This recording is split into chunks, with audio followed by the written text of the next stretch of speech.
Hello students, आज मैं लेकर के आ गया हूँ क्लास 11th साइंस के बच्चों के लिए सॉल्यूशन। चूँकि आज परीक्षा हुआ है क्लास 11th साइंस इंग्लिश का, तो मैं उसका सॉल्यूशन लेकर के आया हूँ, इसलिए ताकि आप अपने से मिला लेंगे कि कितना क्वेश्चन आपका सही हुआ, किस में गलती हुई, तो ये सारा आप मैच कर लेंगे अपने क्वेश्चन पेपर से। तो इसीलिए मैं लेकर के आ गया हूँ आपके लिए सॉल्यूशन 2025 क्लास 11th साइंस का। तो चलिए वीडियो स्टार्ट करते हैं। अगर आप इस चैनल में नए हैं तो चैनल को ज़रूर सब्सक्राइब कर लीजिएगा, क्योंकि इंग्लिश का सारा मटेरियल मैं यहाँ पे उपलब्ध करवाता हूँ आपके लिए। और वीडियो को लाइक कीजिएगा, फ्रेंड्स में शेयर कीजिएगा। तो चलिए वीडियो स्टार्ट करते हैं। डियर स्टूडेंट्स, आज क्लास 11 साइंस और कॉमर्स का परीक्षा हुआ है ना। इंग्लिश का आर्ट्स वाले बच्चों का भी है, लेकिन वो एग्ज़ाम 2 बजे से है। ये सबसे पहले जो परीक्षा हुआ है वो साइंस और कॉमर्स वाले का हुआ है, इंग्लिश का।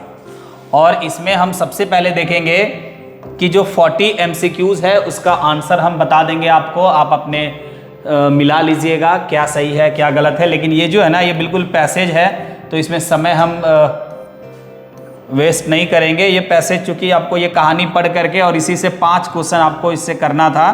हमने इसके पहले एक वीडियो भी डाला हुआ था, उसमें बताया था कि 5 क्वेश्चन आपका पैसेज से पूछता है।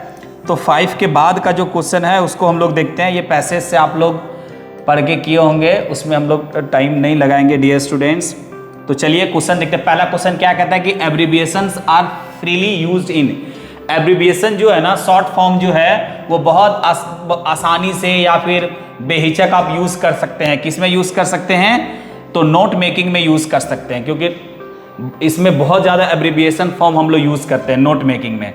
अगला है the summary of a passage contains. Summary जो होता है, एक पैसेज होता है, उसका समरी जब हम लिखते हैं तो उसमें जनरली क्या लिखते हैं? मेन आइडिया लिखते हैं। उसका जो मेन आइडिया है उसी को जनरली हम लिखते हैं, जितना कम से कम शब्दों में हो सके। अगला क्वेश्चन है डियर स्टूडेंट्स, क्वेश्चन नंबर 8 में कहता है how do you address the receipt of a formal letter. जब हम स्टार्ट करते हैं तो फॉर्मल लेटर में इसको हम सैल्यूटेशन भी बोल सकते हैं रिसिपेंट को, है ना। तो कैसे स्टार्ट करते हैं हम लोग? डियर सर एंड मैडम से स्टार्ट करते हैं ना। सैल्यूटेशन भी इसको हम लोग बोलते हैं जनरली। अगला क्वेश्चन नंबर 9 है, कहता है letters to the editor are written for. ये तो बहुत आसान है और हम लोग बराबर ये क्वेश्चन पूछता है। लेटर्स टू द एडिटर जो है वो किसको लिखा जाता है? तो ये न्यूज़पेपर को लिखा जाता है ना, letter to the editor. Next question है what should not be included in report writing. जब आप रिपोर्ट राइटिंग करते हैं तो इसमें क्या नहीं लिखना चाहिए? तो इसमें पर्सनल इंफॉर्मेशन आपको नहीं लिखना चाहिए, है ना। तो कहता है क्या नहीं इंक्लूड करना चाहिए? पर्सनल इंफॉर्मेशन या पर्सनल कमेंट जो है आपका, पर्सनल कमेंट उसमें नहीं करना चाहिए आपको। आपका क्या विचार है, क्या है, उसको आपको अपना खुद का नहीं डालना है। जो इंसिडेंट है उसी को डालना है। नेक्स्ट है in report writing narration of the event is always done in. कोई रिपोर्ट जब हम लिखते हैं तो वो घटना को हम कौन सा टेंस में लिखते हैं? वो हमेशा पास्ट टेंस में होता है ना। तो राइट आंसर हो जाएगा सी, इमीडिएट पास्ट फॉर्म में होता है वो, है ना। नेक्स्ट क्वेश्चन है हमारा question number 12, what should the first paragraph of an article be all about. पहला आर्टिकल जब हम लिख रहे हैं तो पहला जो पैराग्राफ होगा, शुरुआत जो होगा, कहता है what should be the first paragraph of an article be all about. तो ब्रीफ इंट्रोडक्शन, राइट आंसर हो जाएगा A, brief introduction of the topic. Topic का ब्रीफ इंट्रोडक्शन कर देना है ना। नेक्स्ट कहता है what should be written in conclusion. Conclusion में हम लोगों को क्या लिखना चाहिए? What should be written in conclusion in article writing. Article writing जब आप लिखते हैं तो अंत में कंक्लूजन में क्या करना चाहिए भाई? तो सजेशन हमें देना चाहिए और रिमेडियल मेजर्स भी देना चाहिए। तो इसका राइट आंसर हो जाएगा D, both A and B. 13 का राइट आंसर हो जाएगा डियर स्टूडेंट्स डी। नेक्स्ट है क्वेश्चन नंबर 14, कहता है choose the grammatically correct sentence for the given jumble words. दिया हुआ है ना, जंबल वर्ड ये दिया हुआ है, इसको सही तरीके से सेट करना है ताकि एक मीनिंगफुल सेंटेंस, करेक्ट सेंटेंस बन सके, है ना। तो हम इसको बोलेंगे श्रीलंका इज एन आइसलैंड, है ना, आइलैंड है ये। तो इसका राइट आंसर हो जाएगा B, Sri Lanka is an island in the Indian Ocean, है ना। इसका राइट आंसर हो जाएगा बी। नेक्स्ट है फिर एक क्वेश्चन नंबर 15 में सेम जंबल वर्ड्स को अरेंज करने बोल रहा है। अब कहता है world is greatest in the dramatist the Shakespeare. इसमें थोड़ा सा मिस्टेक किया है ये, है ना, ये मिस्टेक ये किया है कि ये यहाँ पर यूज़ नहीं करना चाहिए, ये चाहता तो यहाँ पर इसको यूज़ करता है ना। इसका सही हम लोग देखेंगे तो चूंकि शेक्सपियर एक नाम है उसके पहले हम द नहीं लगाएंगे, हम तब लगाएंगे जब कंपेयर करेंगे किसी से। तो इसका राइट आंसर हो जाएगा A, Shakespeare is the greatest dramatist in the world. तो इसमें चूंकि ये क्वेश्चन ही सेट करने में थोड़ी सी मिस्टेक किया हुआ है, यहाँ द लगेगा ही नहीं, द तो यहाँ लगेगा। हम ये तभी लगाएंगे, हमने बताया ना कि जब हम कंपेयर करते हैं किसी से, है ना, किसी की क्वालिटीज, जैसे बोलते हैं ना बापू इज, तो वहाँ पे द शेक्सपियर तब यूज करते हैं जब हम लोग अपने महात्मा गांधी से कंपेयर करते हैं। तो इसका राइट आंसर हो जाएगा Shakespeare is the greatest dramatist in the world. Next है the active voice. Active voice बनाना है, पैसिव है, इसका एक्टिव करना है। क्या है? A book is being read by me, continuous tense है, तो इसको राइट आंसर इसका हो जाएगा A, I am reading a book. A book is being read by me, continuous में है। नेक्स्ट है द क्रिकेट मैच।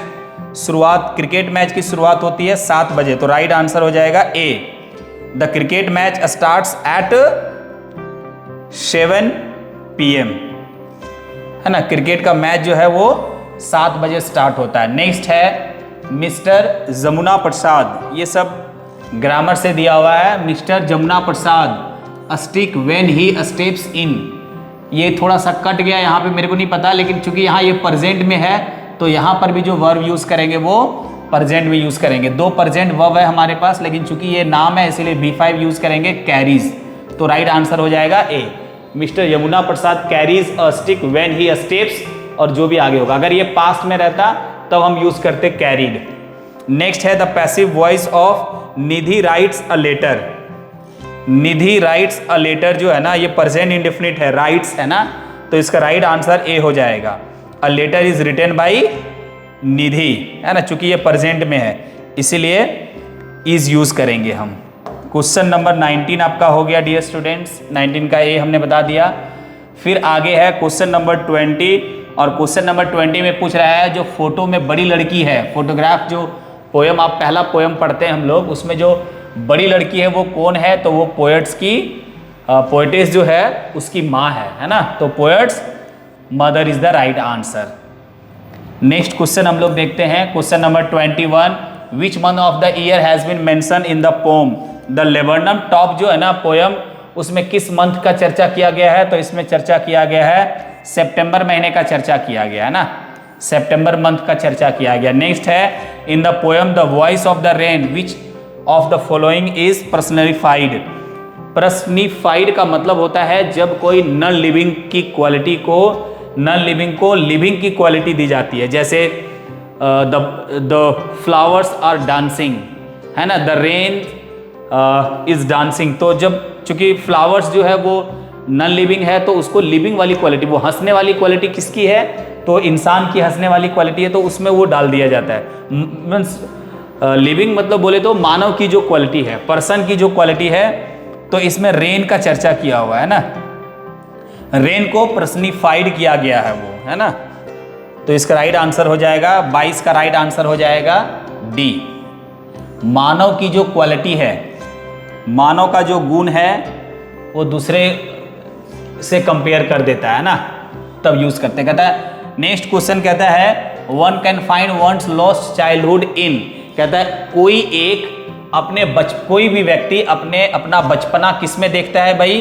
तो वह अपने बच्चे के चेहरे में देखता है, in the face of a child, है ना, बच्चे के चेहरे पे वो अपना बचपना देखता है। नेक्स्ट क्वेश्चन है डियर स्टूडेंट्स, हम लोग देखते हैं। कहता है according to the poem father to son who speaks like a stranger, कहता है ये जो पोयम है फादर टू सन, इसमें स्ट्रेंजर के जैसा बात कौन करता है? तो दोनों स्ट्रेंजर के जैसा बात करता है। फादर भी सन से स्ट्रेंजर के जैसा, सन भी फादर से स्ट्रेंजर के जैसा, अजनबी के जैसा बात करता है। तो इसका राइट आंसर हो जाएगा A, father and son. Next question है why did the author's grandmother accompany to his school.